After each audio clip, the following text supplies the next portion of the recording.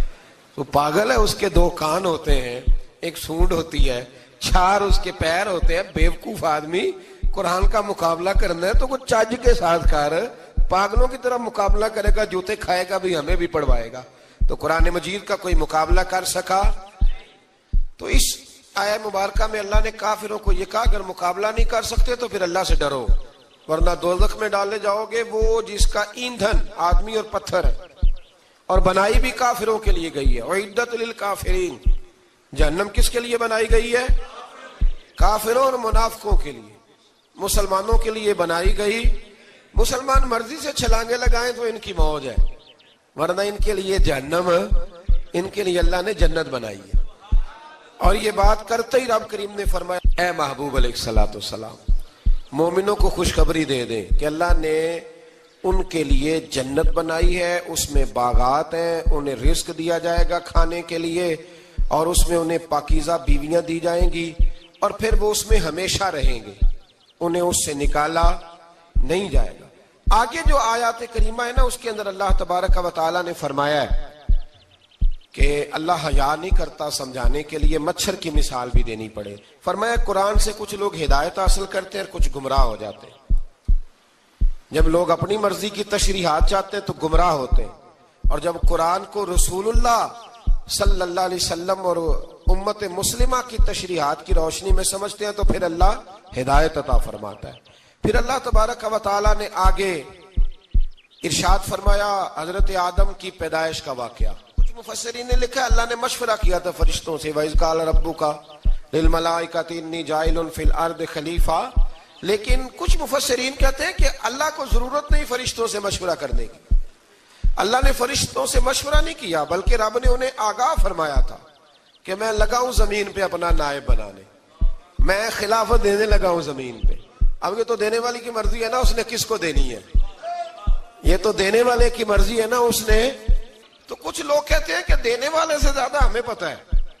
تو فرشتوں کو بھی یہ اجتہادی خطا ہو گئی، کہنے لگے یا اللہ اسے نہ بنانا، یہ فساد کرے گا، یہ خون ریزیاں کرے گا. تو اللہ نے فرمایا جو میں جانتا ہوں وہ تم. اللہ اکبر. امام راضی فرماتے جب رمضان آتا ہے تو اللہ فرشتوں سے کہتا ہے ذرا یہ کھول کے دروازے دیکھو نا یہ زمین پہ کیا کر رہے ہیں. تم تو کہتے تھے فساد کریں گے اور یہ سارے تراویحیں پڑھ رہے ہیں. تم تو گویا کہتے تھے فساد کریں گے اور یہ تو دیکھو گویا رمضان کے روزے رکھ رہے ہیں. یہ تو میری یاد میں نکلے ہوئے. تم کچھ کہتے تھے اور دیکھو میں نے تمہیں کہا تھا نا جو میں جانتا ہوں وہ تم. اللہ نے پھر حضرت آدم علیہ السلام کو تمام زمانے کے علوم عطا کیے، علم سکھا لیا. تو فرشتوں سے کہا تم بھی ان چیزوں کے نام بتاؤ، تو وہ بتا سکے نہیں. اللہ نے فرمایا اب اس طرح کرو آدم کو سجدہ کرو. سب نے سجدہ کیا سوائے وہ. کہنے لگا یا اللہ صرف تجھے ہی کرنا ہے. کرنا بھی صرف اللہ کو چاہیے، پر رب کے آگے بھی جھکنا چاہیے، اور جس کے سامنے رب جھکائے نا وہاں بھی. اور یہ جو عاجزی ہے نا، یہ جو جھکنا ہے، یہ علم کے آگے ہے.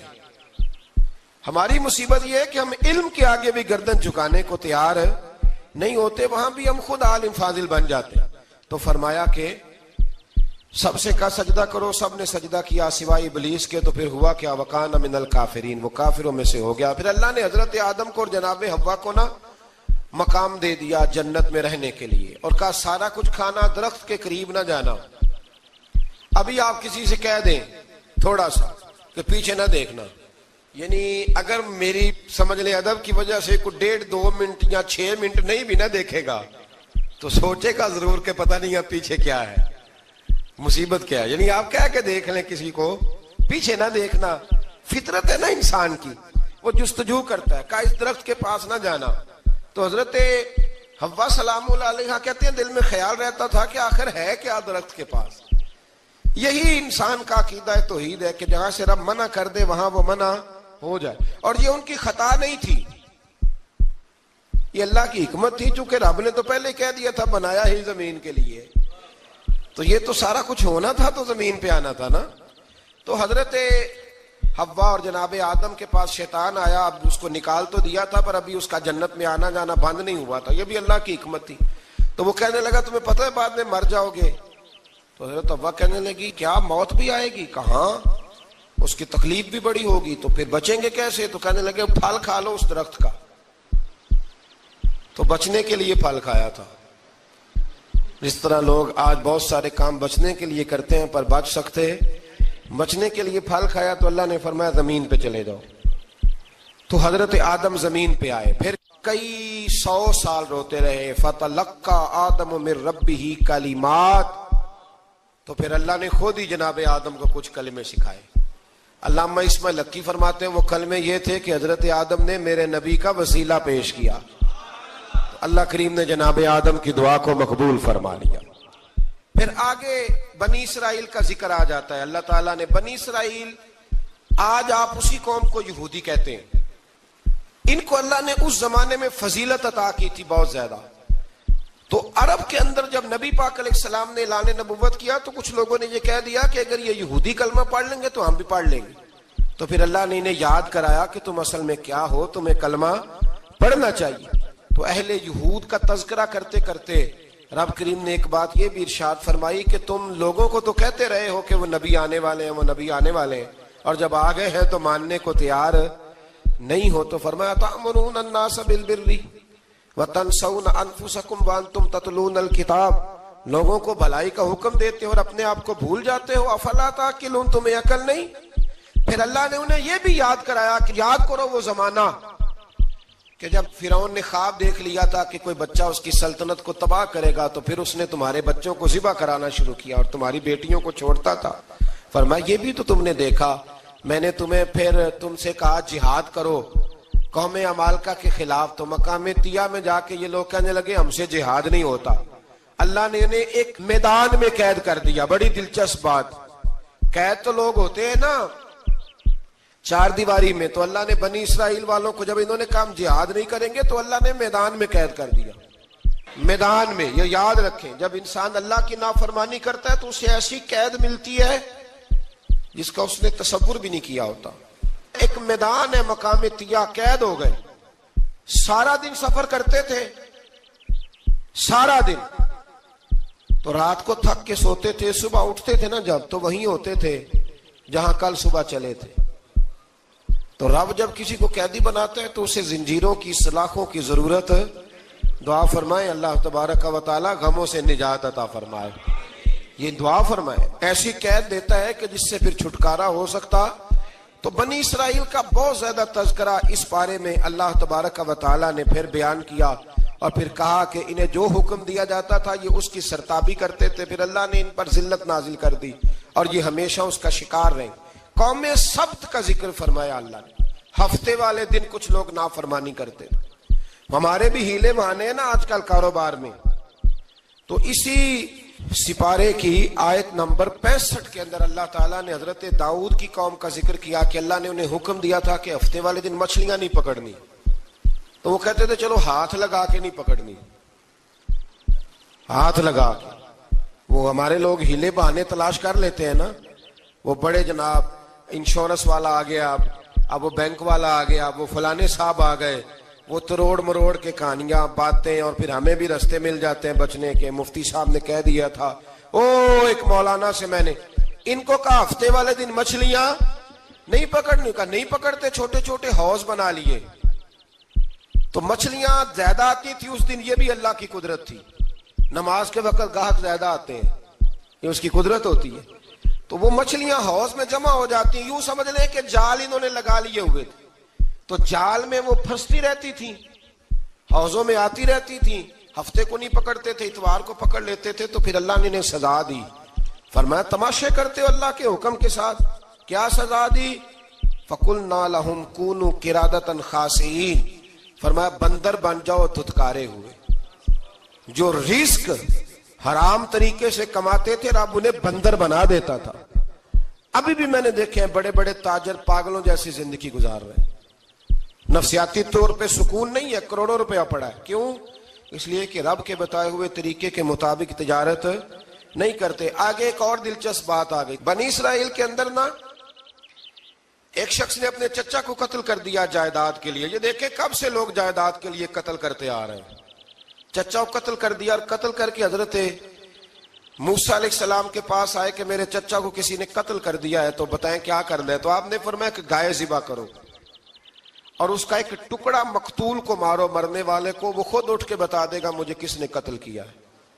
اب ارادہ نہیں تھا گائے ذبح کرنے کا تو بہانے کرنے لگے. ارادہ نہیں نہ ہوتا تو پھر کیا ہوتے ہیں, کہنے لگے گائے کس طرح کی ہو, بوڑھی ہو کہ بچی ہو, رنگ کیسا ہو, جوان ہو کہ چھوٹی ہو, حال میں ایک دفعہ چلنا سیکھ گئی ہو یا ابھی نہ سیکھی ہو. تو بتاتے گئے تو رب بھی شرطیں بیان کرتا گیا. گہرے زرد رنگ کی ہو, حال کے اندر اسے نہ چلایا گیا ہو, پانی نہ نکالا گیا ہو, نہ بچی ہو نہ جوان ہو, اس کے درمیان ہو. یہ ساری شرطیں کہاں پائی جاتی تھیں؟ حضرت موسیٰ علیہ السلام کی قوم کا ایک شخص تھا جو اللہ کا ولی تھا. وہ جب انتقال کرنے لگا نا, اللہ اکبر, دیکھو رب ولیوں کی اولادوں پر بھی کتنا فضل فرماتا ہے. وہ جب انتقال کرنے لگا تو ایک اس کے پاس چھوٹی سی بچیا تھی, گائے کی بچی, اس نے جنگل میں چھوڑ دی. کہنے لگا یا اللہ میں تیرے نام پہ چھوڑتا ہوں, میرا بچہ جوان ہو جائے تو اسے دے دینا, اور تو سرمایہ ہی کوئی نہیں. بچہ بڑا ہوا تو بچہ بھی بڑا نیک تھا, اپنی ماں کا بڑا فرما بردار تھا. اس کی ماں نے کہا بیٹا تیرے باپ نے ایک گائے چھوڑی تھی. تو بچہ جنگل میں گیا اور جا کے کہنے لگا اے اللہ میری گائے مجھ سے ملا دے. تو رب کریم نے وہ گائے واپس کر دی. وہ گائے گھر لے آیا. اب وہ کہنے لگا اماں بیچ دوں, تو اماں کہنے لگی بیٹا میرے پوچھے بغیر نہ بیچنا. کئی دفعہ گاہک لگے پر اس نے کہا جب تک میری اماں نہ کہے گی میں بیچوں گا. ادھر بنی اسرائیل والے شرطیں جتنی گائے کے بارے میں پوچھ چکے تھے وہ ساری اسی گائے میں پائی جاتی تھی. تو یہ ڈھونڈتے ڈھونڈتے وہاں پہنچ گئے تو کہنے لگے گائے چاہیے. تو اس نے کہا بھی تمہاری مرضی سے نہیں, قیمت میری مرضی کی. ایک مفسر نے تو یہاں تک لکھا ہے کہ اس نے کہا گائے ذبح کر کے نا تو جتنا گائے کے اندر گوشت ہوگا نا اتنا ہی کھال کے اندر تو مجھے مال بھر کے دو گے, اتنے ہی سکے بھر کے دو گے, اتنی اشرفیاں بھر کے دو گے تو پھر تمہیں گائے دوں گا. تو پھر یہ گائے انہیں ملی اور یہ گائے لے کر کے آئے. زیادہ سوالات نہ کرتے تو زیادہ الجھتے نہ. ہم بھی دین کے معاملے میں بڑے سوال جواب کرتے ہیں, اتنا سوال کریں جتنی اس کی ضرورت ہے. ان لوگوں نے سوالات زیادہ کیے تو پھر الجھ زیادہ گئے. تو میرے بھائی اس کا ذکر بھی اللہ تبارک و تعالیٰ نے پہلے پارے کے اندر بیان فرمایا. پھر اللہ کریم نے فرمایا کہ کچھ ایسے لوگ بھی ہیں یہودیوں میں سے جن کا دعویٰ ہو گیا ہے کہ ہم اللہ کے بڑے پیارے ہیں. فرمایا یہ صرف ان کے منہ کی باتیں, یہ تو قیامت میں پتہ چلے گا نا کہ اللہ کا پیار کس کے ساتھ زیادہ ہے. اور پھر یہ بھی یہودیوں نے دعویٰ کیا ہے, اسی پارے میں اللہ فرماتے ہیں کہ ان کا دعویٰ ہے کہ ہم اللہ کے بڑے پیارے ہیں, جنت میں ہم ہی جائیں گے. تو اللہ فرماتے ہیں پھر مرنے کی دعا تو کرو, جنت میں تو مر کے جانا ہے نا. لیکن رب فرماتے ہیں یہ کبھی مرنے کی دعا نہیں کریں گے, اس لیے کہ انہیں پتہ ہے کہ ہم نے آخرت کے لیے کیا بھیجا. لیں جی پہلا حکم آ گیا یا ایھا الذین آمنوا کہہ کے, پہلی آیت قرآن پاک کی پہلے سپارے میں پہلی آیت جس میں اللہ نے کہا یا ایھا الذین آمنوا. تو پہلا حکم آمنوا کہہ کے آیت نمبر 104 میں جو اللہ نے حکم دیا ہے نا وہ نبی پاک کی تعظیم کا حکم ہے. پہلا حکم ہی اللہ نے حضور کی عزت اور ناموس کا ارشاد فرمایا. پہلا اس ترتیب کے لحاظ سے وہ ہوا یہ کہ جب نبی پاک کو بات ارشاد کرتے تو صحابہ کرام اٹھ کے عرض کرتے رائینا یا رسول اللہ, حضور سمجھ نہیں آئی ذرا رعایت کر دیں. تو یہودیوں کی عبرانی زبان کے اندر نہ ذرا کھینچ کے پڑھتے تھے رائینا, تو اس کا معنی بنتا تھا معاذ اللہ اے ہمارے چرواہے. بکریاں چرانے والے کو بھی وہ رائینا کہتے تھے. تو جب صحابہ یہ کہنے لگے تو اللہ نے منع ہی کر دیا. فرمایا میرے محبوب کے غلاموں اس لفظ کے پیچھے چھپ کے, اس لفظ کے پیچھے چھپ کے لوگ میرے نبی کی بے ادبی کر جاتے ہیں. تو جس لفظ کا کوئی ایک معنی بے ادبی والا بنتا ہو وہ لفظ بھی میرے نبی کے لیے نہ کہو. لفظ وہ والے کہو جس میں کوئی بے ادبی کا معنی نکلے نہ. یہاں لوگوں نے بڑے بڑے لفظ نہیں بول دیے پھر کہتے میرا مطلب یہ تھا میرا مطلب وہ تھا, تو تو نے وہ لفظ بولا کیوں جس کا کوئی غلط مطلب بھی نکل سکتا تھا. اللہ نے فرمایا یا ایھا الذین آمنوا لا تقولوا رائینا, اے ایمان والو رائینا کہو ہی نہ. تو یا اللہ کیا کہیں؟ فرمایا وقولوا انظرنا, تم کہو یا رسول اللہ ایک نظر فرمائیے. انداز دیکھیے, انظرنا ایک نظر. تو ہمارے بزرگ تو پہلے بڑے پیار والوں نے کہہ دیا یا رسول اللہ انظر حالنا, کہتے ہیں کہاں سے لاتے ہو جملے؟ میں نے کہا اللہ کی کتاب سے. یا رسول اللہ انظر حالنا، یا حبیب اللہ اسما قالا. تو تم کہو انظرنا، محبوب نظر کرم کرے، واسمعوا، اور کیا ضرورت ہے دوبارہ پوچھنے کی؟ اللہ کہتا ہے پہلے ہی دھیان سے سنا کرو، پہلے ہی واسمعوا، پہلے ہی احتیاط سے سنو. وللکافرین عذاب علیم، اور کافروں کے لیے دردناک عذاب ہے. لے جی اسی پارے میں اللہ تبارک و تعالیٰ نے پھر اہل یہود کا ذکر کیا. تو یہود کہنے لگے کہ ہم حضرت ابراہیم کے ماننے والے ہیں. تو اللہ کریم نے وہ بھی ذکر کیا کہ میں نے تو ابراہیم کو آزمایا ہے. وَإِذِ ابْتَلَىٰ إِبْرَاهِيمَ رَبُّهُ بِكَلِمَاتٍ فَأَتَمَّهُنَّ، ہم نے ابراہیم کو کچھ چیزوں سے آزمایا ہے، وہ ہماری آزمائش پہ پورے اترے. قَالَ إِنِّي جَاعِلُكَ لِلنَّاسِ إِمَامًا، تو پھر ہم نے انہیں کہا کہ ہم آپ کو پوری دنیا کا امام بنائیں گے. وہ آزمائش کیا تھی؟ آگ میں جانا بھی آزمائش، بیٹے کا نہ ہونا بھی آزمائش، بیٹا ہوا تو پھر اسے وادی غیر ذی زرع ان میں چھوڑ کے آنا بھی آزمائش، بڑا ہوا تو پھر ذبح کرنا بھی آزمائش. فرمایا جہاں جہاں آزمایا ہے نا، ابراہیم ہماری آزمائش میں پورے اترے. فرمایا تم مفت میں حضرت ابراہیم کی اولاد بنتے ہو اور ان کا نام لیتے ہو اور ان کے ساتھ اپنا تعلق بناتے ہو، دیکھو تو صحیح وہ کتنی آزمائشوں سے گزرے. تو اس کا بھی اللہ نے اسی میں ذکر فرمایا. اور پھر وہ بات کرتے تھے حضرت یعقوب کی اور حضرت اسحاق کی. تو فرمایا وہ تو ہمارے اتنے خاص بندے تھے کہ وصال کا وقت بھی انہوں نے اپنی اولادوں کو نصیحت فرمائی تھی کہ اللہ کی توحید پہ قائم رہنا. اس کا ذکر بھی اللہ نے اسی پارے میں بیان فرمایا. اور جو حضرت ابراہیم اور جناب اسماعیل نے کعبہ تعمیر کیا تو اس کا ذکر بھی اللہ تعالیٰ نے اسی پارے میں فرمایا. فرمایا جب وہ کعبہ بنا رہے تھے تو کہہ رہے تھے ربنا تقبل منا، کہہ رہے تھے اے اللہ بنا ہم نے دیا ہے پر مہربانی فرما ہم سے قبول فرما لے. تو جو آیہ کریمہ آخر میں عرض کرنا چاہتا ہوں اس پر بھی تھوڑی توجہ فرمائیں گے تو بات بڑی نکھر کے باہر آئے گی. یہ 16ویں رکوع کے اندر اللہ نے پھر یہود کا اور عیسائیت کا ذکر فرمایا. تو اللہ کریم نے ایک بات ارشاد فرمائی. یہودیوں کے ہاں جب کوئی بچہ پیدا ہوتا تھا وہ پیلے رنگ کے ساتھ اس کو رنگتے تھے، یا کوئی خاص رنگ تھا ان کا. بچہ پیدا ہوتا تو اس پر وہ رنگ چڑھاتے کہ یہ جی ہمارے مذہب کا رنگ ہے. ہمارے ہاں بھی رسمیں ہیں نا اپنی اپنی، معاذ اللہ اپنی اپنی نہیں ہونی چاہیے، اللہ رسول کا حکم ہونا چاہیے. تو یہودیوں کے ہاں بچہ پیدا ہوتا تو ایک خاص رنگ چڑھاتے، عیسائیوں کے ہاں پیدا ہوتا تو وہ بھی ایک خاص رنگ چڑھاتے. تو مسلمانوں کے ہاں بچے پیدا ہوئے تو انہوں نے بھی توجہ کی کہ یہ کیا ہو رہا ہے. تو رب کریم نے فرمایا صبغۃ اللہ، رنگ اللہ کا ہی ہے. ومن احسن من اللہ صبغہ، اور فرمایا اللہ کے رنگ سے زیادہ خوبصورت کس کا رنگ ہو سکتا ہے؟ اللہ کا رنگ کیا ہے؟ لا الہ الا اللہ محمد الرسول اللہ صلی اللہ علیہ. فرمایا نیلے پیلے کالے رنگ نہ چڑھاؤ، اپنے ذہن پر توحید و رسالت کا رنگ چڑھاؤ. یہ سب سے بہترین رنگ ہے. اگر تمہارے ذہنوں پر رب رسول کی توحید کا رنگ چڑھ گیا تو یہ وہ والا رنگ ہے، پھر تمہیں کسی اور رنگ کی طرف جانے کی ضرورت نہیں پڑے گی. تو فرمایا رنگ وہ پیدا کرو جو توحید کا ہے، رسالت کا ہے، اس رنگ کی توجہ کرو. قرآن مجید کے اس پارے میں اللہ کریم نے مختلف باتیں بیان کر کے آخری رکوع میں یہ جو رنگ کا ذکر فرمایا نا، تو یہ لگتا ہے پورے پارے کا خلاصہ ہے کہ رب کریم نے فرمایا اصل بات یہ ہے کہ تمہاری سوچوں پہ رب رسول کی توحید و رسالت کا رنگ ہونا چاہیے. ہر وقت